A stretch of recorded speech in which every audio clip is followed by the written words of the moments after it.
Gracias, es un enorme gusto para mí y bueno, espero que hoy podamos compartir cosas que les sean útiles y que nos ayuden a sentar las bases de lo que vamos a estar trabajando en 2026. Si ya deberían estar viendo mi pantalla Sí, la vemos. y bueno, lo que les quiero contar hoy es un poco algunos conceptos básicos de datos abiertos y me voy a apoyar en eso, en cómo trabajamos desde nuestra organización Data Uruguay, que es una organización de la sociedad civil que, para empezar, engloba varios temas y esto ya creo que es un primer punto importante de los datos abiertos. Los datos abiertos son transversales a muchísimas temáticas y permiten impulsar no solo cuestiones de tecnología, sino de derechos. En nuestro caso, Más Data es nuestra organización madre. Desde Data Uruguay impulsamos temas de datos abiertos y tecnología cívica. Datisoc trabaja en temas de derechos digitales, vigilancia, privacidad, etcétera. Y Wikimedistas de Uruguay impulsa temas de conocimiento abierto. Todo esto se conecta en los distintos proyectos que ejecutamos.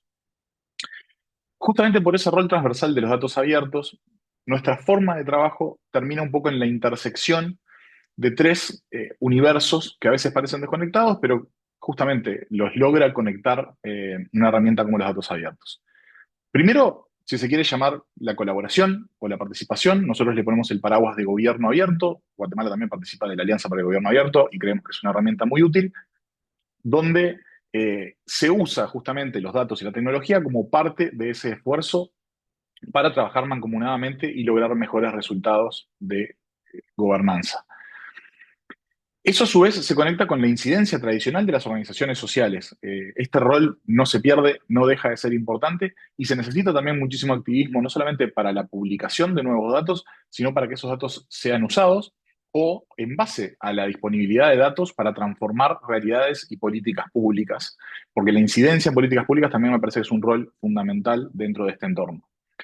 Y por último, intencionalmente por último, porque quiero destacar que no es lo más importante, a pesar de que es lo más vistoso muchas veces, el trabajo en tecnología cívica. Usamos esos datos para crear herramientas que mejoren la vida de las personas, les ayuden a conocer sus derechos, a ejercerlos o a tomar decisiones informadas, pero la tecnología no es la única vía para el accionar con datos. Esto es algo que yo quiero hacer especial énfasis y es muy importante entenderlo para no autoexcluirse, digamos, de las posibilidades que ofrecen. Nuestra forma de trabajo también se conecta de alguna manera con la misma lógica que tienen los datos abiertos, donde, que ahora vamos a entrar más en detalle, la información se disponibiliza bajo determinadas reglas para asegurarse que pueda ser reutilizada, revalorizada por cualquier actor. Trabajamos en un ámbito que es el de la innovación social y la innovación abierta. Esto se conecta con gobierno abierto, pero son otros conceptos también que tienen que ver con, primero que nada, aceptar que nadie tiene el conocimiento completo ni las mejores soluciones, que las mejores soluciones salen de la colaboración de distintas partes. El gobierno necesita al sector privado, necesita a sociedad civil, necesita a la academia para generar mejores soluciones y lo mismo en viceversa. Necesitamos de los datos que tiene el gobierno, necesitamos colaborar, queremos coimplementar, queremos trabajar juntos para lograr los mejores resultados. Podemos pensar juntos, podemos crear proyectos en alianza, en co-creación, que es el siguiente punto, y usamos también pensamientos de diseño, la metodología de pensamiento de diseño que tienen que ver justamente con el intercambio, con empatizar con los problemas del otro, con las necesidades del otro, para generar esas soluciones. Esto se enmarca en el paraguas del conocimiento abierto en general. Todo lo que hacemos queda disponible para ser reutilizado. Esto es una opción, digamos, de nuestra organización, pero es una recomendación también. No es solamente los datos que usamos, que el gobierno publica, nosotros los usamos, los datos que generamos los disponibilizamos como datos abiertos, el software que generamos lo disponibilizamos como software libre, el conocimiento que generamos lo también disponibilizamos bajo licencias abiertas. Esto permite justamente que el conocimiento fluya y que el valor pueda seguir impactando más allá de nuestro trabajo individual. Y por supuesto, tratamos de aplicar los principios de transparencia, no solamente exigiéndoselos al Estado, sino también en nuestra forma de trabajo. Pero bueno, empecemos por la base que nos permite hacer todo lo que hacemos y que nos permite hablar de datos abiertos, que en la mayoría de las legislaciones es el acceso a la información pública. Como bueno, ya se mencionaba de hecho en la presentación anterior, desde el representante del Reino Unido, la transparencia comienza desde el derecho a acceso a la información pública en muchísimas legislaciones y eso también nos sirve como base para justificar la existencia de los datos abiertos. Si toda la información del Estado puede ser solicitada por las personas, entonces la disponibilización de esa información de forma, digamos, activa o proactiva, entonces no tiene ningún obstáculo que la impida. Bajo esa lógica es como elegimos, los estados eligen, mejor dicho, publicar esos datos abiertos. Las legislaciones pueden variar país a país, puede haber distintas visiones jurídicas en los detalles, pero en líneas generales es muy importante recordar que cuando hablamos de datos abiertos estamos hablando del derecho de acceso a la información pública también. Ya cuando pasamos al nivel de datos en sí, estamos hablando de justamente datos crudos. Existen los 8 principios de datos abiertos, que no nos da el tiempo de entrar en detalle ahora. Existen estándares técnicos para saber el nivel de apertura o de calidad de esos datos, pero en líneas generales lo que estamos hablando es de datos que pueden ser reutilizados, perdón, utilizados, reutilizados, redistribuidos por cualquier persona y que como mucho están sujetos a una atribución o que sean compartidos de la misma manera en caso de que se usan. O sea, si yo uso esos datos de alguna manera que los proceso, no puedo generar en base a ese resultado algo que los demás no pueden acceder. Estos son lo que se llaman las 4 libertades, se utilizan en cuestiones como el software libre o el conocimiento abierto, las licencias abiertas, el hardware abierto, en muchas cosas donde lo que se quiere regular es justamente garantizar el acceso.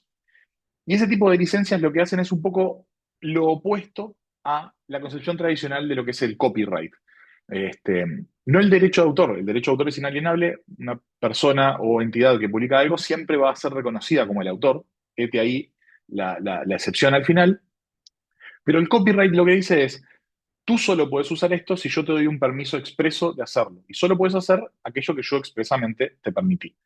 Mientras que las licencias libres, y esto es la base de los datos abiertos, hacen exactamente lo opuesto. Tú puedes hacer lo que quieras con esto, excepto estas 2 o 3 cosas que expresamente te estoy pidiendo que no hagas, como por ejemplo quitar la atribución, o sea, no decir de dónde salen esos datos, o compartirlo de tal o cual manera o dejar de compartirlo.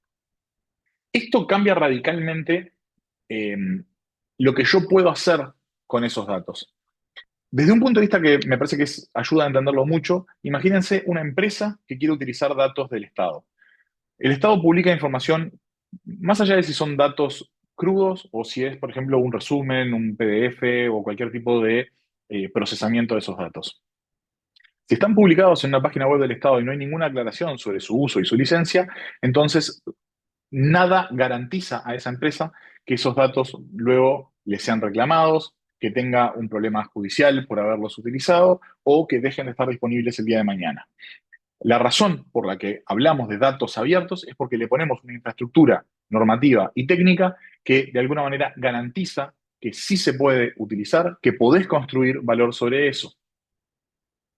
Y entonces nos permite crear tecnología cívica. La definición de tecnología cívica no es universal, pero desde nuestro punto de vista al menos estamos hablando de soluciones de código abierto, o sea que se liberan de la misma manera que se liberan estos datos, bajo las mismas libertades, utilizando datos, códigos y tecnología liberada o abierta, si prefieren, para poder resolver desafíos relevantes a nuestros barrios, ciudades y países. De vuelta, queremos que las personas conozcan sus derechos, los puedan ejercer y tomen decisiones informadas y para eso creamos herramientas en base a esos datos abiertos. Una forma que a mí me gusta mucho de entender esto es como infraestructura. De hecho, el concepto de infraestructura digital pública o infraestructura pública digital es algo que se utiliza globalmente, lo vamos a retomar al final de la presentación, y creo que es particularmente útil para entender esto. Nosotros construimos esta tecnología cívica sobre una infraestructura de datos abiertos, de la misma manera que podríamos estar construyendo, o mejor dicho, haciendo actividades sobre la infraestructura pública, como llevar gente a que pueda votar utilizando las carreteras o estableciendo una olla popular gracias al transporte público o en una plaza pública. La infraestructura está para utilizarla y cada persona, cada organización construye el valor como quiera hacerlo sobre esa infraestructura públicamente disponible. Les voy a contar un par de proyectitos para tratar de bajar este concepto a la realidad que hemos desarrollado en Uruguay muy rápidamente. El primero es atuservicio.uy, que es un proyecto que lo que permite es ver indicadores de performance de todos los prestadores de salud pública y privada del país. Este proyecto respondió a un desafío puntual que era las personas eligen su prestador de salud sin información completa, en base quizás a la recomendación de alguien o, la parte más peligrosa, en base, por ejemplo, a promociones, que alguien les hacía un descuento los primeros meses o que obtenían, no sé, tickets gratis para atenderse o lo que sea. Esto generaba una serie de distorsiones en el sistema y personas que, por ejemplo, optaban por un prestador que les otorgaba un beneficio, pero después descubrían que su enfermedad crónica no tenía tratamiento en la sede más cercana de ese prestador y tenían que hacer un traslado mucho más largo. Esto a su vez generaba una serie de problemas burocráticos porque esas personas terminaban pidiendo para cambiarse de prestador y esto tenía consecuencias en toda la cadena. Y acá vemos también la diferencia entre la disponibilización de datos y los datos abiertos. La información que mostramos en esta herramienta estaba disponible como datos públicos, no como datos abiertos porque no cumplía los estándares técnicos, en un Excel gigantesco, muy difícil de entender, desde hacía varios años, cuando nosotros comenzamos a trabajar en este proyecto en 2014. Sin embargo, ese Excel tenía 500 descargas al año y muy pocas personas realmente lo utilizaban para la toma de decisiones. La mayoría de las personas que lo descargaban eran periodistas. Cuando nosotros llevamos esa información, primero a datos abiertos, y esos datos abiertos los consumimos a través de una herramienta que facilitaba el acceso, y ahí está la segunda parte del proceso. Los datos abiertos por sí solos no resuelven el tema, sino esa tecnología cívica que convierte esos datos abiertos en algo accesible.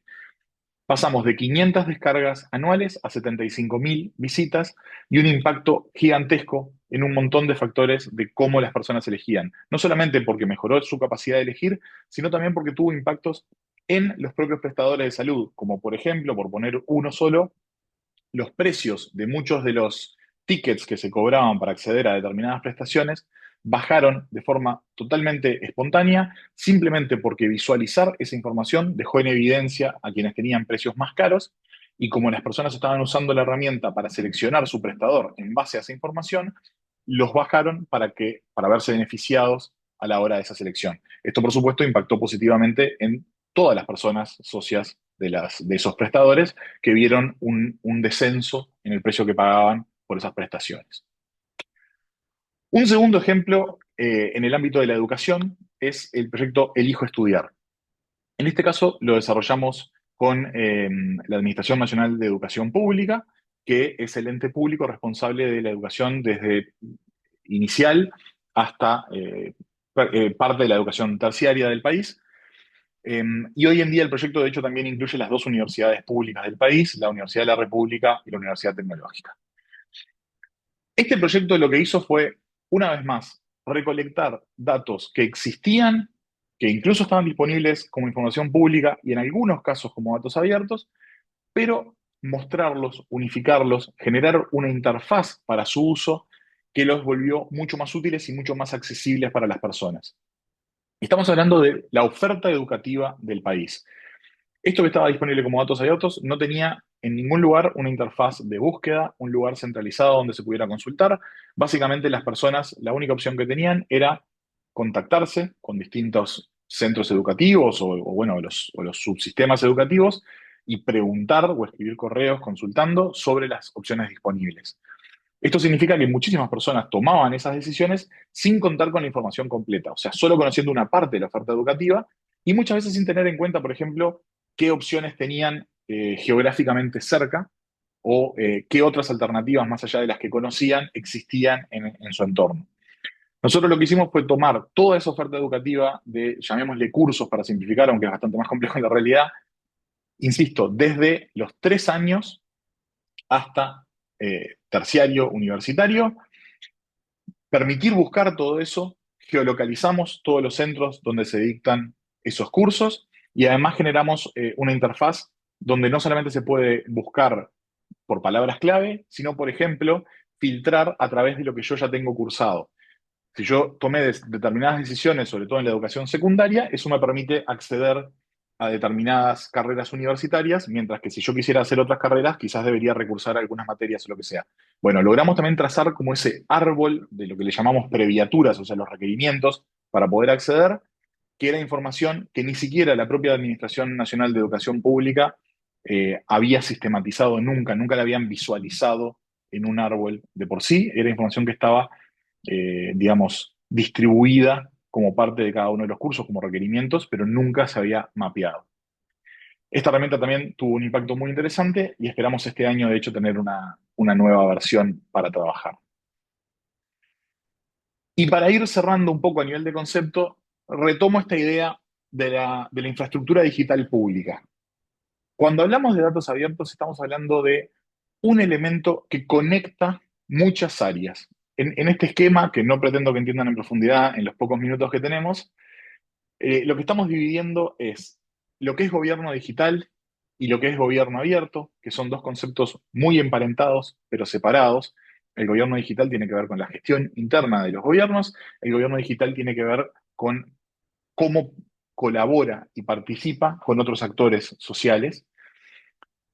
Y los datos abiertos son algo transversal a todo lo que tiene que ver con gobierno abierto. Le importan a la sociedad civil, le importan a la academia, le importan al sector privado y por supuesto que le importan al gobierno. Son muy cercanos de los registros administrativos, pero no es lo mismo. El gobierno va a manejar, por ejemplo, datos privados que no pueden ser publicados como datos abiertos porque tienen nuestros datos personales, pero quizás a través de una anonimización o algún tipo de agregación sí se pueden convertir en datos abiertos.